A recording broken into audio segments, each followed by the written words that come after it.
When did you finally get out? Who helped you finally get out and get your freedom? Well, let me get to that. Well, I visited the state institutions for the mentally retarded, and I think particularly at Willowbrook that we have a situation that borders on a snake pit, and that the children live in filth, that many of our fellow citizens are suffering tremendously because lack of attention, lack of imagination, lack of adequate manpower. There's very little future for the children or for those who are in these institutions. Both need a tremendous overhauling. I'm not saying that those who are the attendants there or the ones that run the institution are at fault. I think all of us are at fault. And I think it's just it's long overdue that something be done about it. It's been more than 6 years since Robert Kennedy walked out of one of the wards here at Willowbrook and told newsmen of the horror he'd seen inside. He pleaded then for an overhaul of a system that allowed retarded children to live in a snake pit. But that was way back in 1965, and somehow we'd all forgotten. I first heard of this big place with the pretty-sounding name because of a call I received from a member of the Willowbrook staff, a Dr. Michael Wilkins. It is my absolute pleasure to introduce our first keynote speaker, Dr. Michael Wilkins. He took a chance when he saw some deplorable conditions for people that we serve. The doctor told me he'd just been fired because he'd been urging parents with children in one of the buildings, building number 6, to organize so they could more effectively demand improved conditions for their children. And he wasn't listened to, and he just kept raising his voice and raising his voice. And he wouldn't take no for an answer. He had a lot to lose in exposing some of the atrocities that were happening. The doctor invited me to see the conditions he was talking about, so unannounced and unexpected by the school administration, we toured building number 6. But he didn't think about how it would affect him personally. He was driven by creating a better environment for those people that were held hostage at Willowbrook. The doctor had warned me that it would be bad. It was horrible. There was one attendant for perhaps 50 severely and profoundly retarded children. Lying on the floor, naked and smeared with their own feces, they were making a pitiful sound, a kind of mournful wail that it's impossible for me to forget. This is what it looked like, this is what it sounded like, but how can I tell you about the way it smelled? It smelled of filth, it smelled of disease, and it smelled of death. We've just seen something that's probably the most horrible thing I've ever seen in my life. Is that typical of ward life? Yes, there are 5,300 patients at Willowbrook, which is the largest institution for the mentally retarded in the world. They put me in Oakdale, which was called the fifth elementary school. You could go for a ride. But when I woke up this morning, I was in a strange building in the institution. It was called a nursery.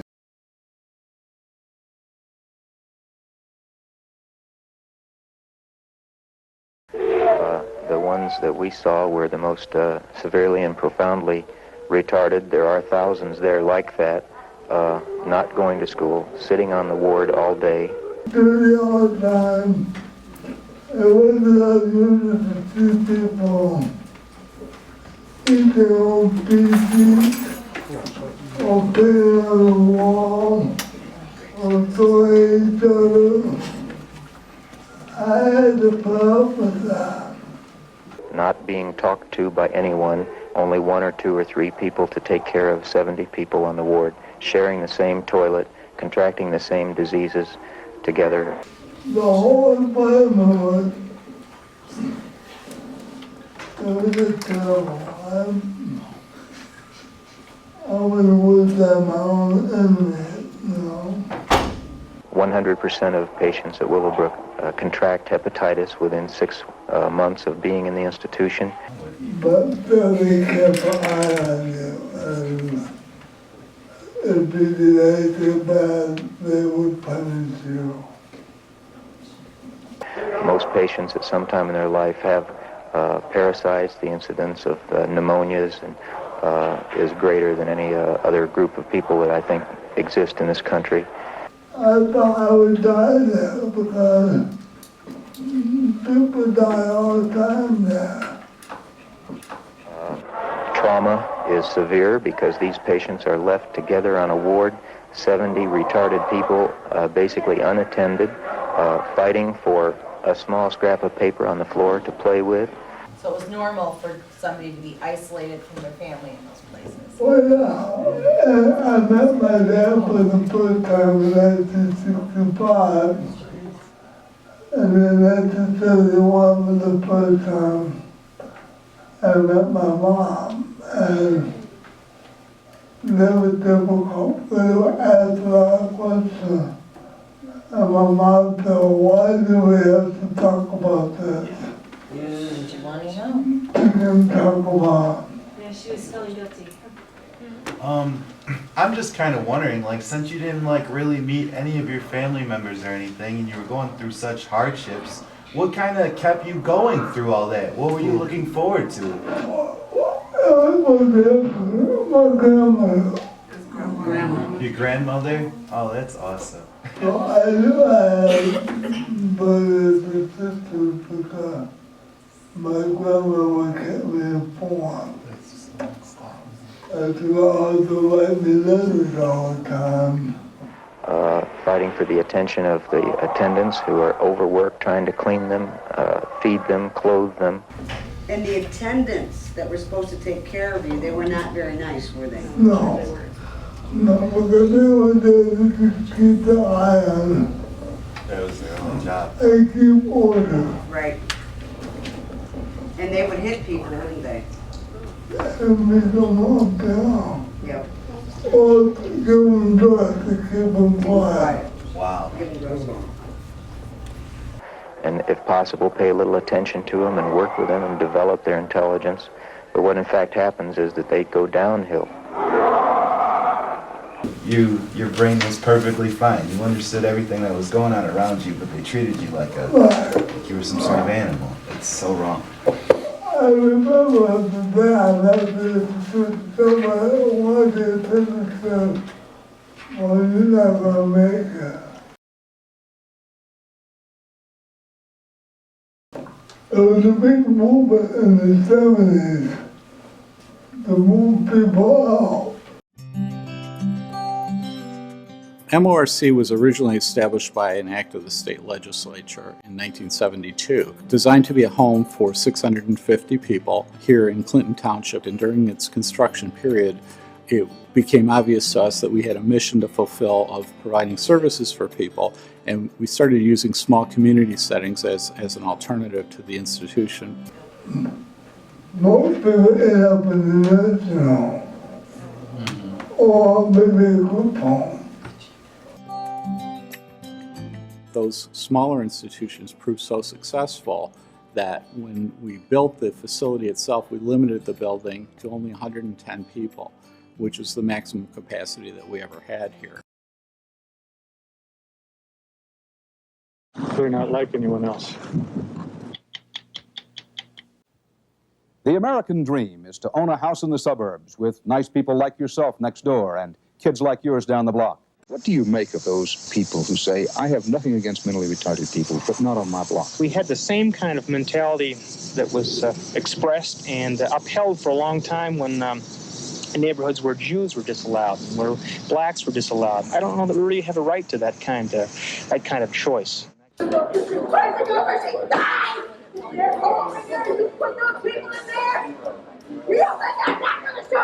In the last year and a half, there have been half a dozen fire bombings of proposed group homes for the mentally retarded. I got a call about 2 o'clock in the morning, and the house was on fire.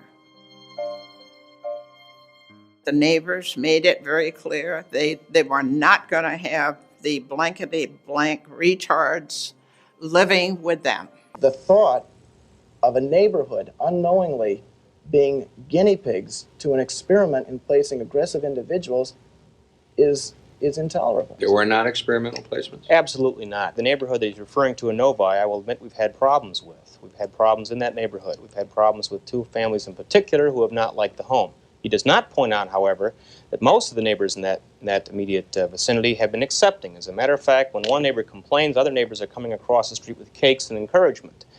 It's very, very unfair, terribly unfair, almost obscene to suggest it because you have a problem in a specific home that it indicts the program. Jerry served as an expert witness in 14 class action lawsuits, including virtually every major institutional litigation case in the country, including the infamous Willowbrook case in New York. Incrementally, successes were realized and his views were ultimately confirmed in the courts. Parents really got together and they were very strong. And they were heard because they spoke up. And they didn't stop until they finally were able to get the kind of services that they needed for their son or daughter. We are going to live together in the communities of the state of Michigan. Having won the deinstitutionalization battle in the courts, MORC became a leader in community placement, developing innovative models from group homes to independent living, to circles of supports, to shared lives. I lived in the Michigan for 11 years. In 1982, I moved out and I lived in my own apartment in Detroit. In the 80s, I got to know everyone. All my brothers, my sister, my uncle, my cousin, my aunt. We quickly grew our community program and it outstripped our capacity for the institution, and we closed the institution itself in 1989.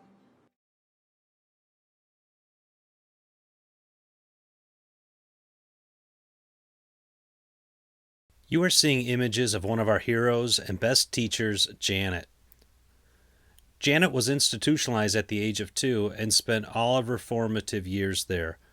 The images you see are that of caregivers doing their best but not knowing how to support her and her severe challenges that have resulted from her traumatic history.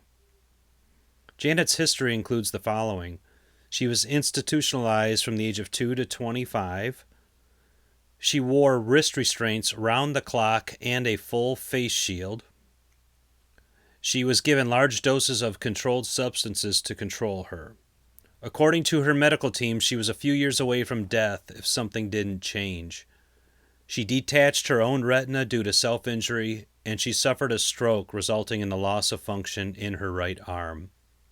As for so many, deinstitutionalization was a liberating experience, but in many situations, our community-based settings were not adequately prepared to support those with complex challenges. In the mid-1980s, the trajectory of MORC's approach to behavioral support changed dramatically upon our introduction to gentle teaching and its founder, John McGee. What John taught us, and what you are seeing here, is that people need to feel safe, they need to feel loved, and by experiencing that, they will want to show their love through loving acts and through engagement. The 4 pillars. What you see here is John showing a provider team how to support Janet with a spirit of gentleness and adhering to his principles of the 4 pillars. Dr. John McGee continued to provide ongoing support to MORC and the provider community, and he helped influence MORC's Culture of Gentleness training initiatives that you experience today. Although John passed away in November 2012, a Gentle Teaching International community continues this mission in many parts of the world and hosts an annual international conference which began in the year 2000. By the turn of the century, nearly all institutions in Michigan had been closed. The Mount Pleasant Center, Michigan's last publicly funded institution for people with intellectual and developmental disabilities, closed September 10, 2009. Michigan's Department of Community Health selected MORC and its division, the Center for Positive Living Supports, which was comprised of both MORC and Progressive Lifestyles staff, to assist in implementing a plan to comfortably transition the last 120 people living in the Mount Pleasant Center to the community. The state-funded portion of this training initiative took place between 2009 through 2014. During this time, thousands of people involved with our behavioral health service delivery system experienced culture of gentleness training around the state, impacting the way in which services were delivered. Hundreds, if not thousands of people with disabilities were directly and positively impacted by this movement. One person's story represents this period of time in our history. Sarah's story was chronicled in a video documentary titled The Sunrise Side of Sarah. Here is a glimpse into how Sarah and her dedicated team of support gave Sarah and her family new hope through their cultural change. Sarah has some huge behavior challenges. I mean, she really has some big challenges. The Mount Pleasant Center closure was the panic. We were afraid of what was going to happen to Sarah. She was in restraint, that being 5 or 6 point restraint, and sometimes chemical restraint in addition to that, over 80 times in her last 12 months at Mount Pleasant. It was a control issue with staff, and that's not to say staff were in the wrong. They were in an environment that was very difficult to work in. When we first met her down in Mount Pleasant, just the look of hopelessness in her eyes, and she just couldn't give eye contact, didn't really want to be involved or near anyone. When I first met Sarah, Sarah did not speak much. She was pale, not very responsive. Every now and then we might get a slight smile out of her. Are you fresh out of smiles? After 8 years of being institutionalized and having been restrained to her bed 83 times in the last year of her stay, Sarah goes home to her community that has dedicated themselves to ensuring Sarah experiences a culture of gentleness. She would never experience a restraint again. I've got grass, not grounds. Drips no longer come from your shoe. It's the bird in my tree, singing a song for me and you. Hands that held are now hands that heal my broken heart. You remind me I'm good, even on the days I fall apart. In my troubled times, I was only doing what I felt. You change and I changed. I love the new hands that I've been dealt. You pursued the pillars. With your tools you took away my tired fears. Now I'm reaching out to my family and my friends and my peers.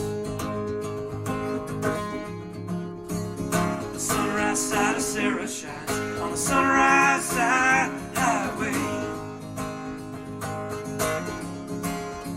The smile no longer has to hide. There's little left to get in its way. The sunrise side of Sarah shines on the sunrise side highway. No wake-filled waters, just the calmness from your quiet bay. No wake-filled waters, just the calmness from your quiet bay. I think the future is endless for her. Anything that she wants to do, I don't see any reason why she wouldn't be able to accomplish it. Everything that I think about for her and for her future. I see Sarah, going and she's bowling and she's bowling with friends, peers. I see Sarah and she's going to the pool and maybe she's joining the exercise class at the pool. And that's something that she's going to be doing in the future. Embrace it. I would hope that people would give it a chance. For Sarah and for so many others, these Culture of Gentleness training initiatives laid the foundation for the continued statewide efforts of those who continue to train our Working with People training as a way to ensure those we serve continue to experience a culture of support they so deserve. Back in those days, they didn't know as much as they do nowadays. Nowadays, they have all kinds of places to go, and science came a long way. Yes, there are 5,300 patients at Willowbrook. And in that process, developing trust between you and developing a trust that you'll hear the person and never interrupting them and allowing them to go on tangents, because that's where the rich nuggets are going to be in getting the history. Move away from the closing down of mental institutions and institutionalization as the main form of care for people. I have a son that is 53 years old and a daughter that's 45 years old that have an intellectual developmental disability. It wasn't easy, but eventually they both live in a supported independent home, of course with support staff, thanks to MORC. There are programs that they provide that assist them, and I'm very grateful for that. Program here, it helps me, like going bowling and churches and that. I live in an apartment with one other fellow who I get along good with. October 20th, we got married. Well, he's a nice person. I like him. He loves me. He imposed me to get married to him. I just had mom and dad before, and then I used to live there. I'm Seymour Lakewood, but I don't live there no more. That's why. So you live here now? I live here now. And you like living here now? Yeah. The people are nice to me, that's why. Why do you like coming to this place as opposed to other places? Because all the instructors are very, very friendly. Yes, they are. What is the cultural and gentleness means that you want somebody to come and be gentle and not rough. Do you have any more questions before I go?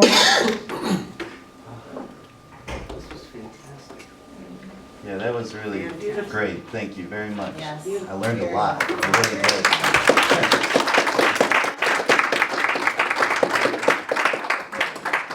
As you've seen, advances in behavioral health has not been without its challenges.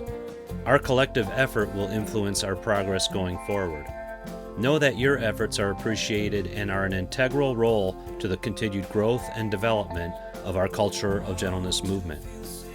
Our sincere hope is that the rest of our Working with People training will give you the tools to create history that is based on building healthy relationships for the people you support in your circle of influence. After this training, you too will have the ability to ensure a culture of gentleness remains a part of Michigan's history and our future.